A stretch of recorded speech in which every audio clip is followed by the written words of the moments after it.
প্রিয় বন্ধুরা, আজকে খুব কাছাকাছি আমি চলে এসেছি বেগম জিয়া, যেখানে চিরনিদ্রায় শায়িত আছেন সেই মরহুমা শহীদ বেগম খালেদা জিয়ার একেবারে দেখুন এই যে কবরস্থানে আমি খুব কাছাকাছি আজকে চলে এসেছি। দেখতে পাচ্ছেন শত শত মানুষ ফুল নিয়ে দোয়া কালাম সহ বিভিন্নভাবে মানুষ এখানে বেগম জিয়ার প্রতি দোয়া এবং ভালোবাসা প্রদর্শন করছেন।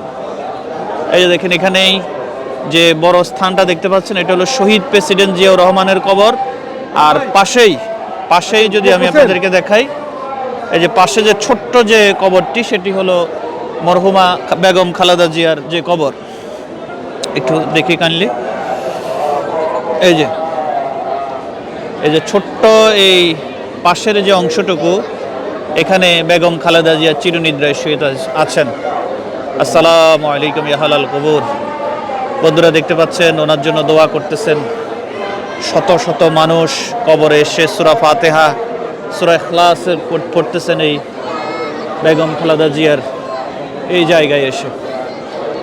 আল্লাহ এই বেগম খালেদা জিয়াকে জান্নাতের উচ্চ মাকাম দান করুক। আল্লাহ বেগম খালেদা জিয়াকে শহীদদের মর্যাদা দান করুক। তিনি কেমন মানুষ ছিলেন সেটা আমার বলার অপেক্ষা রাখে না।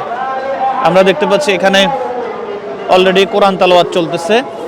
এই যে বেগম জিয়ার জন্য এখানে কোরআন তালাওয়াত চলতেছে, ওইদিকে কোরআন তালাওয়াত চলতেছে। আর পুরাটাই হলো আপনার জিয়ার উদ্যান, কেউ এটাকে জিয়ার মাজার বলেন, জিয়ার মাকবারাও বলেন। উপর থেকে অনেকে ভিডিও করছেন। এই হলো পুরাটা এই জায়গাটা, এই হলো সেই জায়গাটা। তো বন্ধুরা, আমার পেজে বেগম জিয়াকে নিয়ে কি আরও ভিডিও থাকবে, আপনারা সকলে ভিডিওটা শেয়ার করে দেন। যারা বেগম জিয়াকে পছন্দ করেন, ভালো লাগে, ভিডিওগুলো শেয়ার করে দেন।